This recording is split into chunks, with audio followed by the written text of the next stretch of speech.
Welcome back to the Speaking and Communicating podcast. I am your host, Roberta. And if you are looking to improve yourself, if you are looking to improve your leadership skills, your communication skills, both professionally and personally, this is the podcast for you. Today, I am joined by Jessica Malone. She is the founder of Not Your Average Fro, and she is a life design coach. Before I go any further, please help me welcome Jessica. Good to have you here, Jessica. Thank you so much for having me. So I am very intrigued by your story, and we're going to talk about that later, especially, the culture that we're in. Tell us, first of all, just give us a bit of background about you so that as we go further, things will make more sense. Sure. So I am a Texas native, born and raised in the state of Texas. And I think that my story is one of breaking free of expectation. I grew up on a track. I always performed in school. I did everything that a person was supposed to do, graduating top of my class, getting into a Fortune 10 company, excelling through corporate America, internships, study abroad. I did all of the things. And I came to a point in my life where I realized that I wasn't really living the life that I wanted to lead. And so I feel like there's these two distinct parts of who I was as someone who was always thinking about how to uphold expectations, and who I am as I think about choosing the life that I want to lead and living more freely. And so part of that journey, the second phase of my journey, is entrepreneurship, van life, which I'm sure we'll talk about more, and pursuing a life of simplicity as a minimalist, so I can focus on the things that really matter to me. All right, so let's talk about how did the light bulb moment come when you decided, this is not the person I want to be. This person was just meeting expectations. How did that happen? Take us through that process. Yeah, so I feel like it really happened in phases. I can remember it happening as early as college. When I graduated from high school, actually, I really didn't have a strong interest in going to college, but it was something that had always been talked about in my household. I graduated in the top 10% of my high school class, partially to get a scholarship to go to school. That was something that my parents and I had always talked about. So I knew that was the expectation, but I never felt this strong desire to go. And after I graduated, I remember coming home to my parents and saying, I want to be a bartender. Like, I don't really want to go into corporate. I graduated, top of class there. I was summa cum laude graduate in college. And I was like, I want to be a bartender. Like, I want to take off time. If I was your parent. Oh, they were. My parents were like, absolutely not. We didn't put you through all of this to go and tend a bar. But I think that for me, I didn't realize what it was at the time, but I think I was already tired. I think I was already exhausted from just the focus that I had put on school. It was never really something that was super important to me. It was something that I think was really important to my parents. And I understood how performing academically could benefit me in my life. So I understood intellectually why I'm doing it, but I don't know that it was ever something that was really important to me.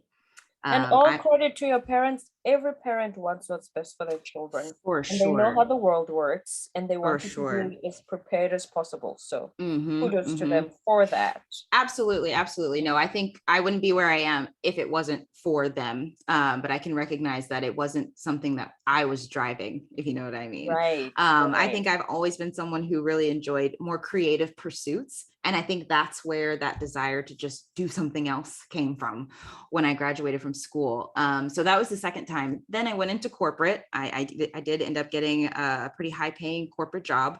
And when I got there, I didn't feel very accepted. I had just gone natural. I had just cut off all my permed hair and started wearing my hair in its natural afro.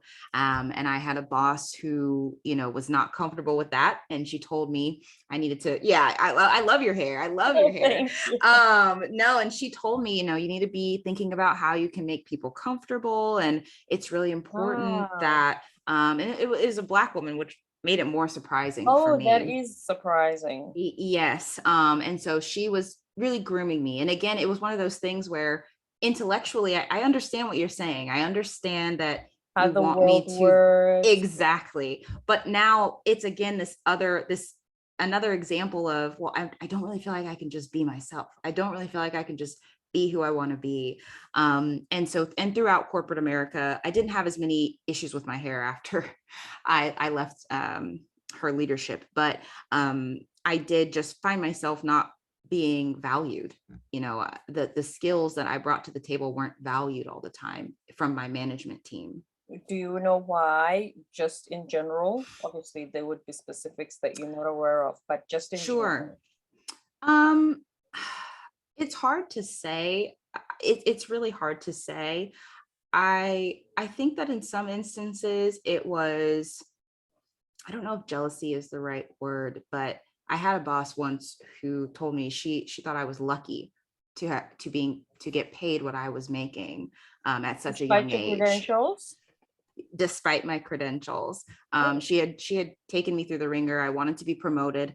She told my former boss that she would bring me to her team, but she wanted to have kind of a trial period.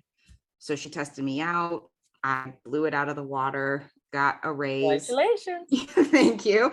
And then I got two raises in about 6 months' time. Let's What she hear. didn't realize was I was actually being underpaid when I came to her team. And so HR informed me, you're being underpaid. We need to bump you up. And I then a love few months that. later, she had to give me a raise just because it was time for performance raises.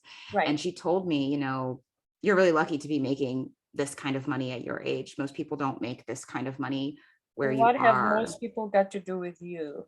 Nothing. And so I felt like, again, it was like, man, I came here and you put me on this trial and I performed well. And I feel like this compensation is a reflection of my performance. And yet I'm being told, I'm just lucky to be in this position. And I think it was really more about maybe her own corporate career and what she had hoped to I'm about to achieve. ask, is it a question of this is how my journey went. This is how I Mm-hmm. started. They started me right at the bottom at this age, at your Mm-hmm. age. Why do you have to be up here? Mm-hmm. Because you need to be at this bottom tier where I was at your Right. age. Sometimes Right. that's what happens.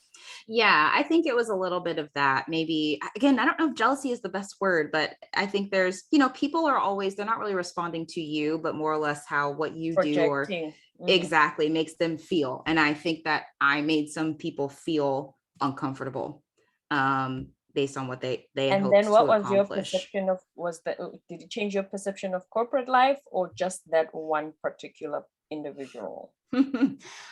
Definitely my perception of corporate life.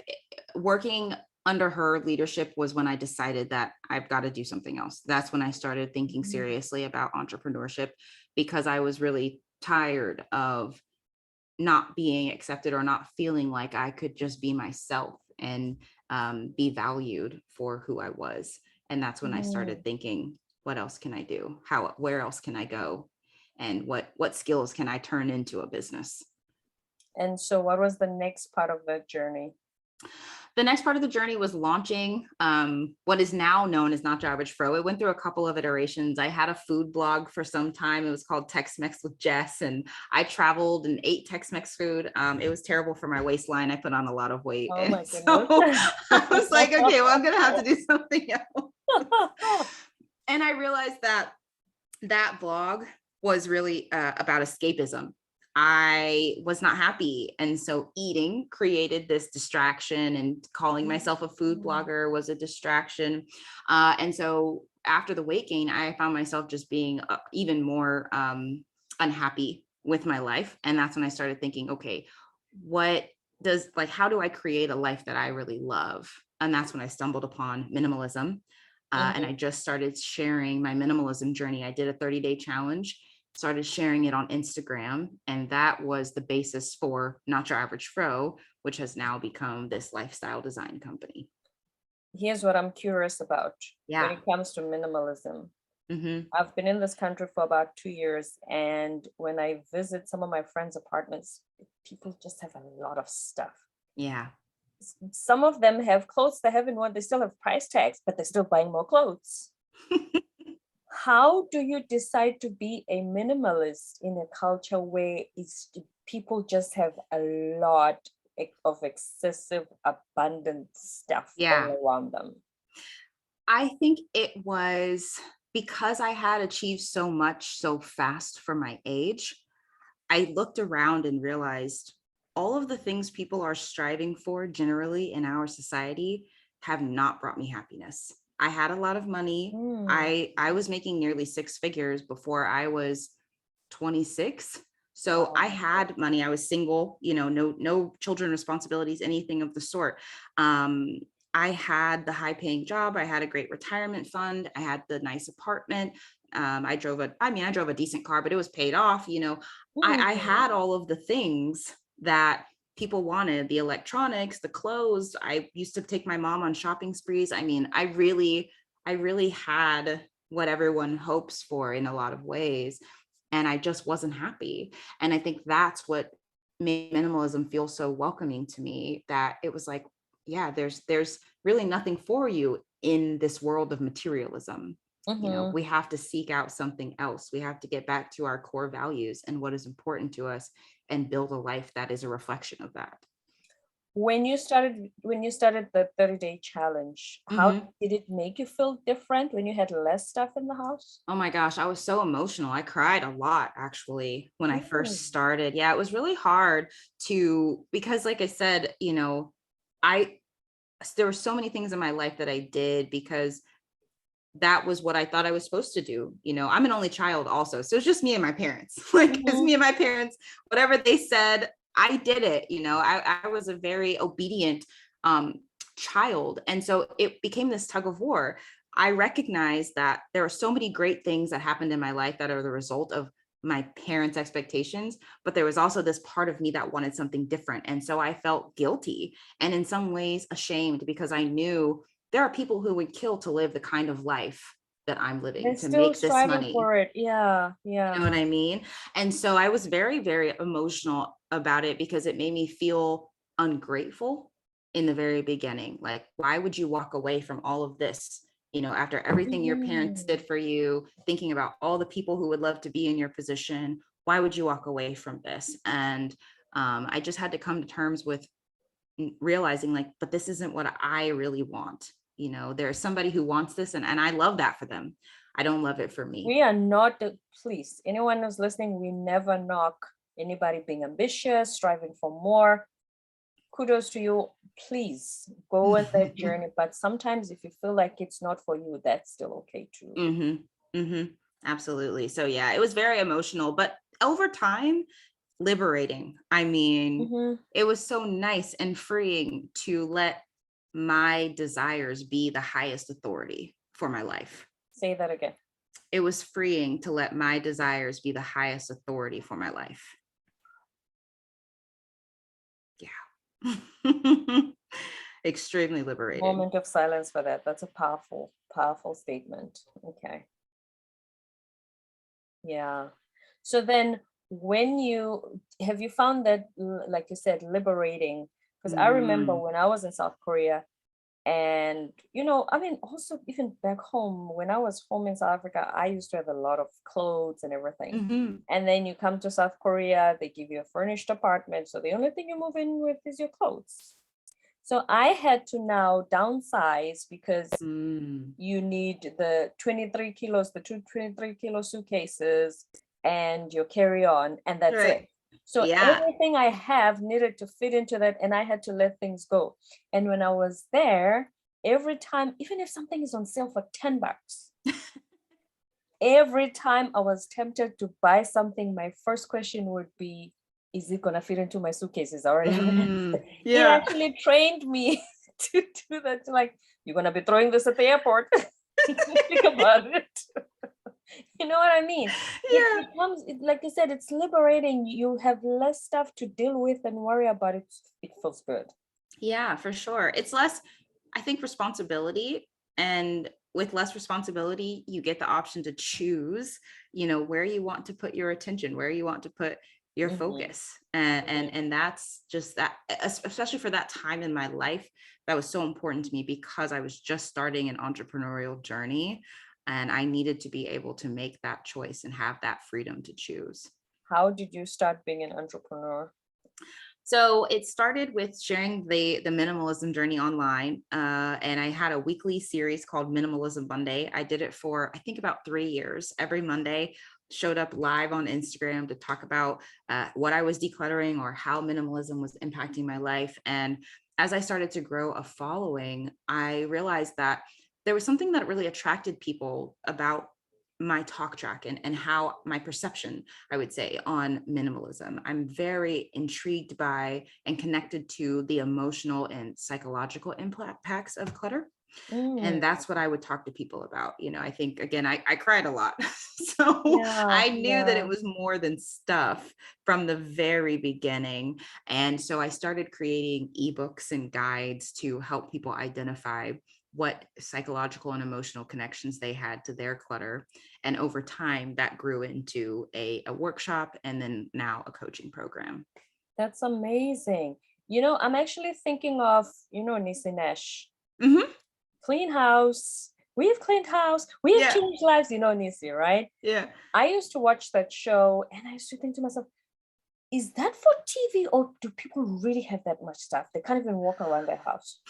Yeah, people really do have that much stuff. I've seen it all over the spectrum. I am a firm believer that clutter isn't always about the amount of stuff that we have, but I have seen people with homes where they can't move, or they have things from decades old, just collecting in their garage or in a second bedroom, in a closet that they haven't touched in years.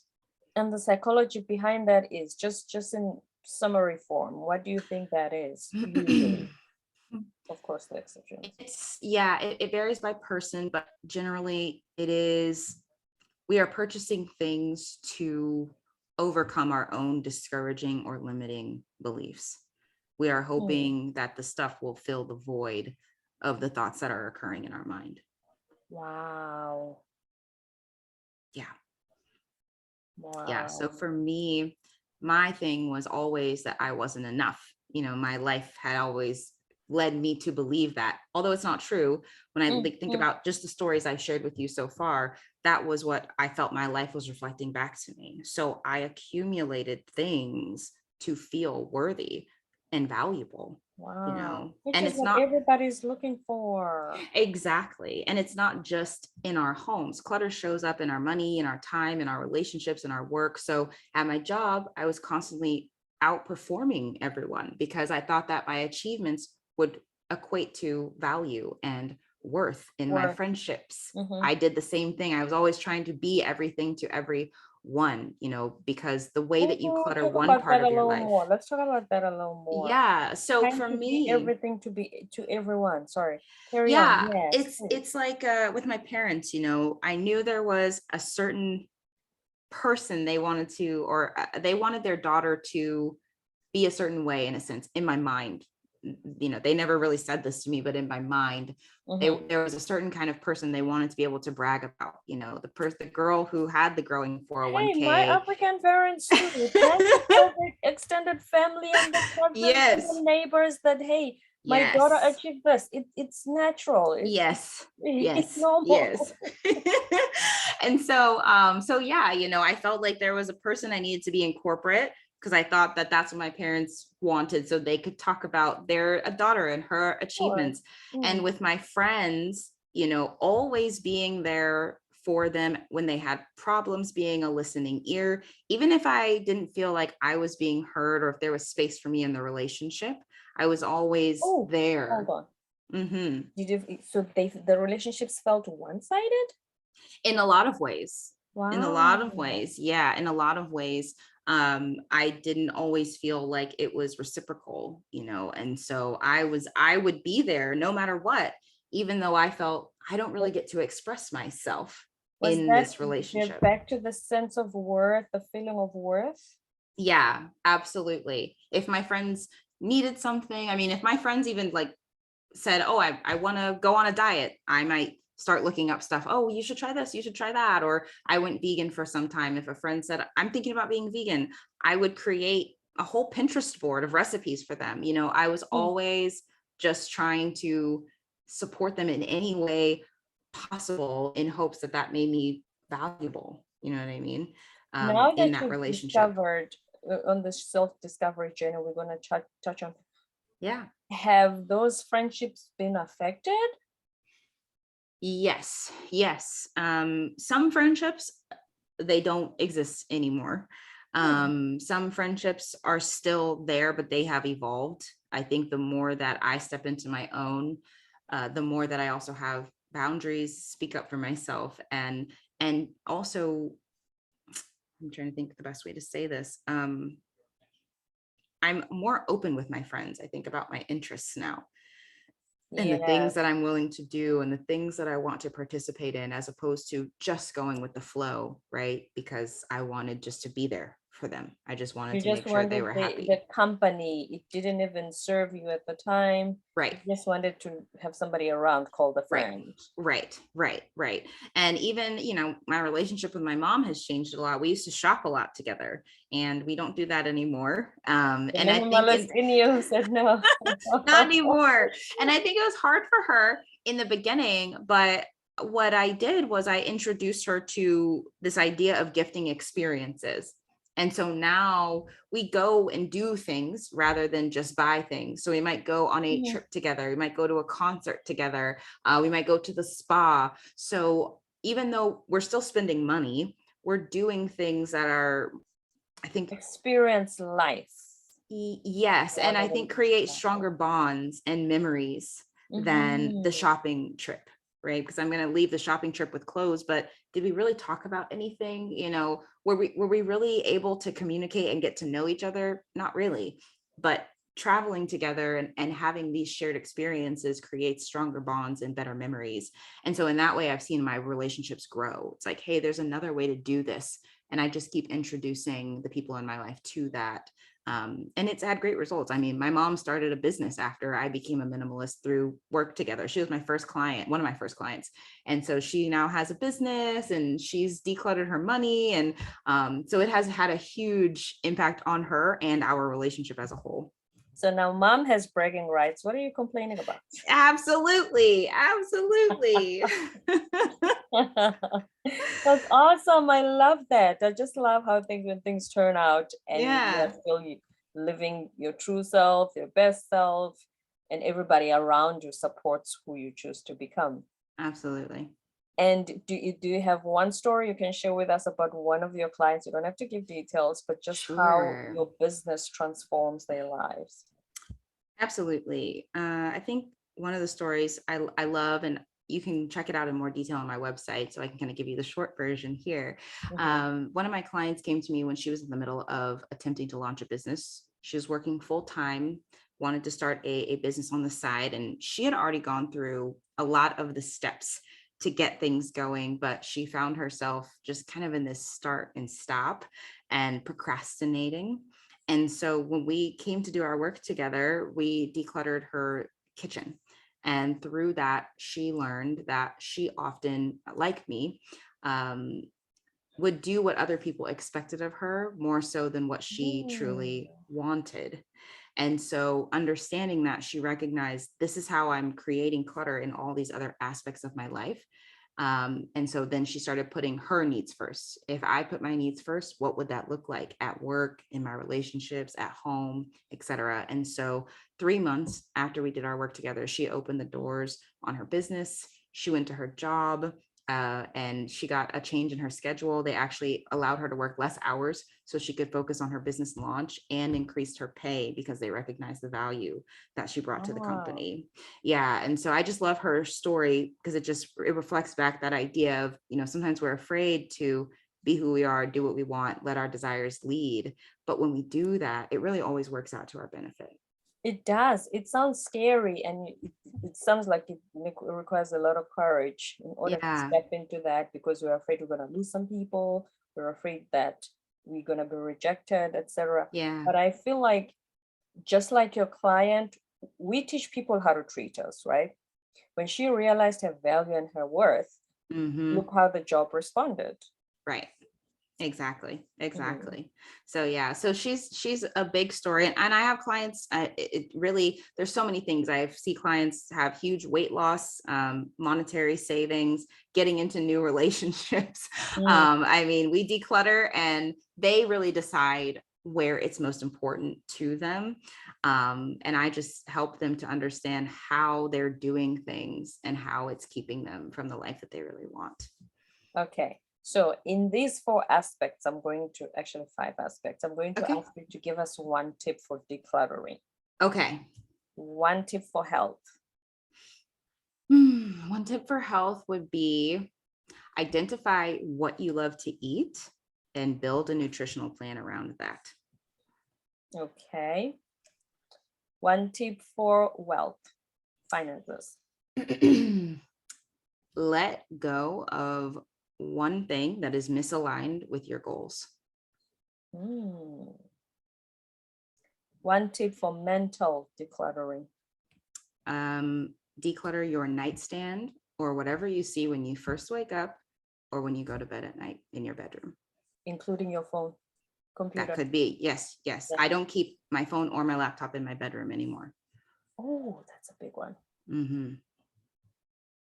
And then, so we got health, wealth, mental, finances, mental, relationships. Ooh, that one's very intricate, but I would say give time and energy to the relationships that were built on solid ground. The relationships that are the result of your own trying to fill your own void, let those kind of fall to the wayside. Declutter those relationships and lean into the others. And the last one, spiritual decluttering. Ooh, that's a good one. Oh man, I don't know that anybody's ever asked me for a tip on that. I'm like, sorry, what would on the spot. What would I say? No, that's okay. I would say declutter your time so that you can spend time in silence. That's a good one. Yes.